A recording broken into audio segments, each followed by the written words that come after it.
دیکھیے انتہائی اہم موضوع ہے نماز دین کا ستون ہے۔ اگر ستون کسی بھی عمارت کے کمزور رہ جائیں، ان میں کوئی کمی رہ جائے تو اس پر کھڑی ہونے والی عمارت بہت مشکوک ہو جاتی ہے۔ تو نماز کو جب بھی اس کے تمام فقہی اور اخلاقی مسائل کے ساتھ سیکھنا ضروری ہے۔ دیکھیں علم رکھنے والے اور علم نہ رکھنے والے، قرآن نے بھی کہا کہ کبھی برابر نہیں ہو سکتی۔ مسائل نماز کو جاننے والے، اخلاقیات نماز کو جاننے والے، اور اس کے مقابلے میں وہ افراد کے جو دونوں چیزوں سے واقفیت نہیں رکھتے یا صحیح طور پر واقفیت نہیں رکھتے، ان دونوں اشخاص کی نمازوں کے اجر میں بہت زیادہ فرق ہوگا۔ یہی وجہ ہے کہ پیغمبر اسلام کی وہ حدیث اللہم صلی علی محمد وعلی محمد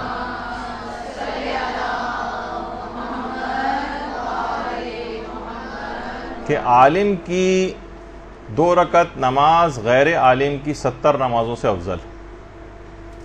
دونوں بعض اوقات ایک ہی طرح سے نماز پڑھ رہے ہوتے ہیں، کوئی خاص فرق نہیں ہوتا ہے، لیکن کوئی عام مومن بھی اگر صحیح طور پر مسائل سے واقف ہے تو اس کی نماز میں اس شخص کی نسبت بہت زیادہ فرق ہو جائے گا اجر و ثواب میں، کہ جو نماز کی اس انداز کی معرفت نہیں رکھتے۔ دیکھیے ہر تمام اعضاء کے اندر تناسب ضروری ہوتا ہے، اور تناسب ہی جسم کی خوبصورتی کی علامت ہوتا ہے۔ نماز بھی اسی طرح سے ہے، اس کا چہرہ بھی ہوتا ہے، نماز کی آنکھیں بھی ہیں، نماز کے کان بھی ہیں، نماز کے ہونٹ بھی ہیں، نماز کی دانت بھی ہوتے ہیں، اعضاء و جوارے بھی ہیں نماز کے۔ جس طرح سے خود ارکان نماز قیام، رکوع، سجدہ، قرات، تشہد، سلام، جتنے بھی مستحبات ہیں، واجبات ہیں، یہ سب اعضاء و جوارے کی سی حیثیت رکھتے ہیں۔ ان کی اگر صحیح طرح سے ادائیگی ہوگی تو بارگاہ خداوندی میں یہ نماز قبولیت کے درجے تک پہنچے گی، ورنہ انتہائی بگڑی ہوئی شکل کے ساتھ، غیر متوازن اعضاء کے ساتھ، یا غائب اعضاء کے ساتھ، یا ٹیڑے میڑے اعضاء کے ساتھ، یہ خدا کے غضب کا باعث بھی بن سکتی۔ ایسی نمازوں کو پروردگار عالم منہ پہ مار دیتا ہے۔ آپ بھی اگر دیکھیں کسی کو کبھی کوئی تحفہ دیں آپ، اور تحفہ آپ اس طرح سے دیں ٹیڑھے میڑا، اس کے اوپر آدھا صفحہ کوئی چیز کا لگایا ہوا ہے، کسی طرح سے کوئی جو ریپنگ پیپر ہوتا ہے وہ کسی کلر کا لگایا ہوا، تو دوسرا بھی کہے گا کہ کس انداز سے تو بہتر تھا کہ تم تحفہ ہی نہ دیتے۔ کسی کو آپ کوئی اخبار آپ سے مانگے اور اخبار کو آپ بالکل اس کا کچومر بنا کے اس کے حوالے کریں کہ یہ لیجئے پڑھ لیجئے اخبار کھول کے، تو وہ کہے گا کہ آپ نے کس انداز اور طریقے سے مجھے یہ چیز دی۔ تو دیکھیں مسائل نماز ایک ایسی اہم چیز ہے کہ یعنی دین کے جو فقہی مسائل ہیں، کہ بڑے بڑے انبیاء نے، اولو العزم پیغمبروں نے، حضرت ابراہیم جیسے، انہوں نے بھی پروردگار سے دعا کی تھی، جو کہ سورہ بقرہ کے اندر حضرت ابراہیم کی دعا بھی ہے کہ وَأَرِنَا مَنَاسِكَنَا، کہ پروردگار ہم کو عبادت اور بندگی کا صحیح راستہ اور طریقہ سکھا دے۔ حج کے سلسلے میں بھی یہی ہے کہ مسائل حج کو سے واقفیت ہونی چاہیے، اور جتنی بھی عبادتیں انسان انجام دیتا ہے صحیح طرح سے اس کو پتہ ہونی چاہیے۔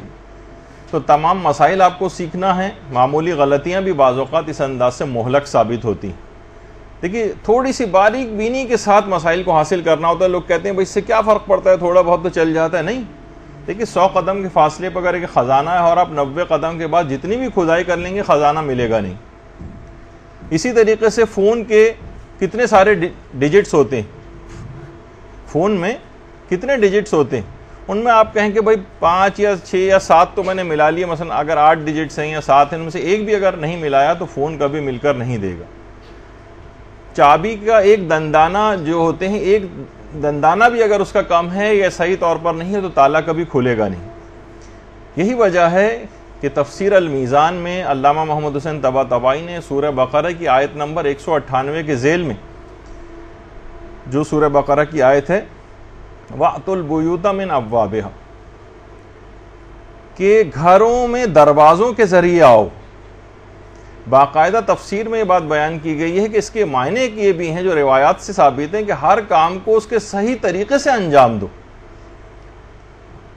اور اس کے دستور کے مطابق انجام دو. آپ دیکھتی ہیں کہ مشینیں جو ہوتی ہیں ان کے ساتھ ایک مینول ہوتی ہے چلانے والی کہ اس کو چلایا کیسے اس مشین کو جائے گا. اسی طریقے سے جو توضیح المسائل ایک مینول ہے کہ آپ کو زندگی کیسے گزارنی ہے. تو تمام مسائل کی اہمیت ہے اور آپ کو وہ چوں چرا نہیں کرنا، جیسے کہ ابھی آگے چل کر کافی ایسی چیزیں آنے والی ہیں درس میں کہ جس پہ بہت سے لوگوں کا اعتراض ہونے لگتا ہے بھئی ایسا کیوں اور ویسا کیوں، اور دین تو بہت آسان ہے، آپ اتنی مشکلات کیوں کھڑی کر رہے ہیں اس میں. آج ہمارا جو درس ہوگا اس ایک لحاظ سے فقط اور فقط سورہ الحمد کی غلطیوں کے اوپر ہے. سورہ الحمد کی 2.25 گھنٹے کی غلطیاں ہیں. 6 آیتوں کا سورہ ہے اور ایک اور ملا لی جائے بسم اللہ تو 7 آیتیں، لیکن غلطیاں اس کے اندر بے شمار ہیں. اچھا، اب تو ایسا کیوں ہے ویسا کیوں ہے، علتیں اور حکمتیں لوگ جو ہیں وہ معلوم کرتے ہیں. تو بہرحال آپ کو علتیں معلوم نہیں کرنی، بس حکم خدا معلوم کرنا ہے اور اس کے اوپر عمل کرنا ہے. آغا محسن قراتی تفسیر قرآن کا کتنا طویل عرصے سے ان کے دروس ایران ٹی وی پر چل رہے ہیں. کہنے لگے ایک دفعہ ایک شخص میرے پاس آیا اور کہنے لگا بتائیے فجر کی نماز 2 رکعت کیوں ہے؟ انہوں نے کہا مجھے نہیں معلوم، بس حکم خدا ہے اس وجہ سے ہم پڑھتے ہیں. کہنے لگے اس نے روشن فکروں جیسی صورت بنا لی. انٹیلیکچوئلس نہیں ہوتے سو کالڈ. کہا کہ جناب آج کل کی دنیا جو ہے وہ دنیا علم ہے، آپ کو پتہ ہونا چاہیے کہ فجر کی نماز 2 رکعت کیوں ہے اور ظہر کی 4 رکعت کیوں ہے. ہم بغیر علت و حکمت جانے دین کو نہیں مان سکتے. ہر چیز کی علت اور حکمت پتہ ہونی چاہیے. میں نے کہا اچھا، یا آپ یہ بتائیے کہ انار کا پتہ چھوٹا کیوں ہوتا ہے اور انگور کا بڑا کیوں ہوتا ہے؟ کہنے لگا معلوم نہیں. میں نے کہا کیوں؟ علم تو آج کل دنیا علم ہے، آپ کو پتہ ہونا چاہیے کہ ایسا کیوں ہے. کہنے لگے جب اس کا غرور کچھ کم ہوا تو میں نے اس سے کہا کہ دیکھو دنیا میں علوم کی انتہا نہیں ہے اور کائنات میں اسرار علوم جو ہے بکھرے ہوئے ہیں، اور ہر علت کا اور ہر حکم کا جاننا، اس کے پیچھے علت کا جاننا یہ ضروری نہیں. اگر تم نے فلسفہ اور علت جان کر خدا کی عبادت کی تو یہ خدا پرستی نہیں ہوگی بلکہ علت پرستی ہوگی. آپ کو وجہ پتہ چل گئی تو آپ نے عمل کر لیا، پھر غیب پہ ایمان لانے والا کیا مسئلہ رہا جو مومنین کی نشانی بتائی گئی. کہا کہ اسرار وحی جو ہیں وہ عالم بشری سے بہت بلندتر ہیں، اور ہم اگر آج دیکھتے ہیں کہ جتنے بھی جدت پسند یا جو ماڈرن دنیا ہے یہ دنیا کے ہر قانون کو بڑے آرام سے مان لیتے ہیں اور اس میں کوئی چوں چرا نہیں کرتے. لیکن جب خدائی قانون کی بات آتی ہے تو اس کے لیے کہتے ہیں کہ دلائل اور منطقی دلائل اور فلسفیانہ دلائل یہ سب چاہیے ہوتے ہیں. آپ مجتہد عالم کی تقلید کے پابند ہیں، حتیٰ کہ خود مجتہد عالم بھی اپنے فتوے کا پابند ہوتا ہے. خالی یہ نہیں کہ وہ آپ سے عمل کروانا چاہتا ہے، نہیں، خود بھی عمل کرتا ہے اس پر بڑھ کر. فاطمہ طباطبائی جو امام خمینی کی بہو تھی، انہوں نے خود فرمایا کہ امام خمینی کو جب دل کا ایک عارضہ لاحق ہوا تو قوم کے ایک ڈاکٹر تھے، انہوں نے کہا کہ امام خمینی کو ہاسپٹل لے جایا گیا تو مجھے بھی فوراً بلایا گیا. میں فوراً ان کے پاس ہاسپٹل پہنچا، ان کا بلڈ پریشر وغیرہ چیک کیا، بہت زیادہ ہائی ہو رہا تھا ان کا بلڈ پریشر. خیر ہم نے ان کا ٹریٹمنٹ وغیرہ شروع کیا. 2 گھنٹے کہیں جا کر ان کی کچھ طبیعت بہتر ہوئی. تو ہم نے دیکھا کہ امام خمینی نماز کے لیے اٹھنا چاہ رہے ہیں. میں نے کہا دیکھیے آپ فقہ کے اسپیشلسٹ ہیں، میں میڈیسن کا اسپیشلسٹ ہوں. میرے خیال میں اس حالت میں آپ کا اٹھنا حرام ہے.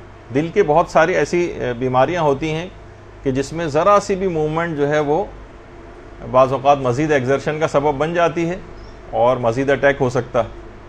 کہا کہ آپ ٹھیک ہے اس کے اسپیشلسٹ ہیں، میں میڈیسن کا اسپیشلسٹ ہوں، میرے خیال میں آپ کا یہاں سے اٹھنا حرام ہے. آپ لیٹے لیٹے ہی جو ہے وہ ساری نمازیں پڑھیں. امام خمینی نے اس کی بات سنی اور اس کے بعد انتقال تک تمام جتنی بھی نمازیں تھیں سب لیٹے لیٹے ہی انجام دی.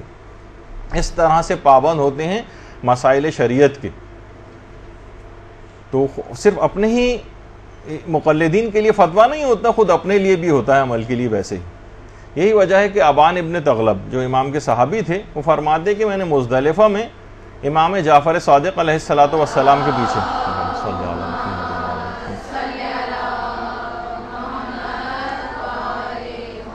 میں نے چھٹے امام کے پیچھے ایک نماز پڑھی. نماز سے جب فارغ ہوئے تو امام نے میری طرف رخ کیا اور کہا کہ اے ابان، جو بھی نماز پنجگانہ کو اپنے تمام حدود اور شرائط کے ساتھ پڑھتا ہے اور وقت کا خیال کرتا ہے، تو جب یہ قیامت میں خدا کے حضور پیش ہوگا تو اس کے پاس ایک عہد ہوگا، اللہ اسے اس عہد کے تحت جنت میں داخل کرے گا. امام نے فرمایا کہ جو تمام حدود اور تمام شرائط کے ساتھ نماز پڑھے گا، جو ہم اب یہ ساری ڈسکس کرتے جا رہے ہیں، چھوٹی چھوٹی باریکیاں بھی کہ اپنی نماز کو بہتر کیسے بنائیں. امام نے فرمایا کہ جو شخص بھی اپنی نماز پنجگانوں کو تمام حدود و شرائط کے ساتھ انجام دے گا اور وقت کا بھی خیال کرے گا، قیامت میں اس حالت میں پروردگار عالم کے پاس پیش ہوگا کہ اس کے پاس ایک عہد ہوگا اور پروردگار اس عہد کے نتیجے میں اس کو جنت میں داخل کرے گا. اور جو ان حدود و قیود کا خیال نہیں کرے گا، بس جیسے تیسے نماز پڑھ لے گا مثلا، تو پروردگار کے حضور اس حالت میں قیامت میں پیش ہوگا کہ اس کے پاس کوئی عہد نہیں ہوگا. اب اللہ چاہے گا تو اسے بخشے گا اور چاہے گا تو عذاب دے گا. باقاعدہ شہید ثانی نے اپنی کتاب اسرار الصلاۃ کے اندر بھی اس روایت کو لکھا ہے. تو فقہ کے ساتھ ساتھ یہ بات یاد رکھ لیجئے کہ مسائل فقہ تو حاصل کرنا ہی ہے، لیکن فقہ اس کی اخلاقیات بھی حاصل کرنا ہے، جیسے کہ ہم مسلسل اسی وجہ سے ورنہ ہم بہت جلدی بھی اس سلسلے کو ختم کر سکتے تھے، لیکن نماز کی اخلاقیات بھی ساتھ ساتھ رہے. کیونکہ بعض اوقات ہوتا ہے کہ انسان ایک طویل عرصے تک عبادت کرتا ہے، اس کو پتہ نہیں ہوتا کہ کون کون سی چیزیں ایسی ہیں کہ جو میری عبادت کو ضائع کرنے والی. پیغمبر اسلام جب بھی ارشاد فرماتے تھے، درود بھیجیے محمد و آل محمد صلی اللہ علیہ وسلم.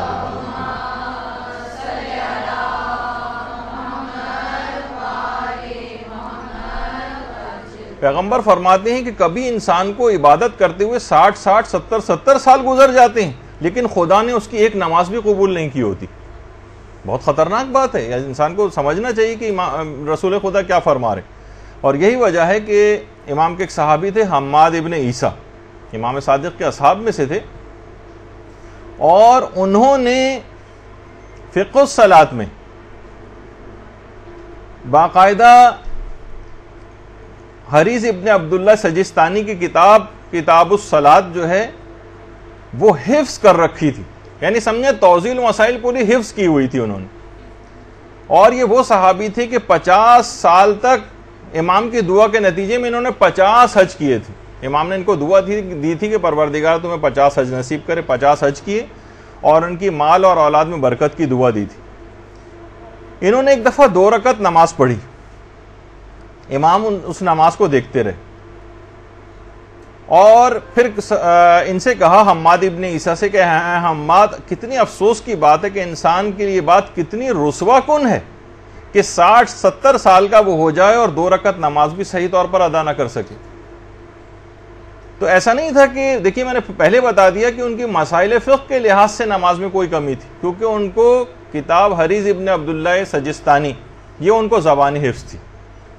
لیکن اس کے باوجود بھی کون سی ایسی چیزیں ہیں اخلاقی لحاظ سے جو قبولیت نماز میں رکاوٹ بن جاتی ہیں، اس کو بھی خاص طور پر ہم کو اس کا خیال کرنا پڑے گا. یہ بہت اہم بات ہوتی ہے، بعض اوقات لوگ اس کا خیال نہیں کر پاتے ہیں. اور ہم جب بھی اس موضوع پر پوری ایک کلاس آگے چل کر لینے کا ارادہ ہے کہ کون سی ایسی چیزیں کہ جس سے نماز ہماری متاثر ہوتی ہے اور قبولیت سے رہ جاتی ہے. اچھا اب آ جائیے کہ جو کہ اہم ترین، یہ تو تھوڑی سی اہمیت آپ کو بتا دی کہ اب جو ہمارا درس شروع ہوگا وہ آئندہ سارے اس کے اندر مسائل فقہ کا پورشن کافی زیادہ ہو جائے گا، تاکہ آپ کو احساس رہے کہ یہ ایسا نہیں ہے کہ بس آپ کہیں کہ بھائی اس میں تو ہمیں بڑی بوریت ہو رہی ہے، ہمیں اب جلدی جلدی گزر جانا چاہیے. نہیں، غور سے سنیے، ورنہ پھر وہی کہ 60 70 سال گزر جائیں گے اور پتہ چلا کہ 2 رکعت نماز بھی صحیح طور پہ نہ پڑھ سکے. برحمتك يا أرحم الراحمين وصلى الله على محمد وآله الطاهرين.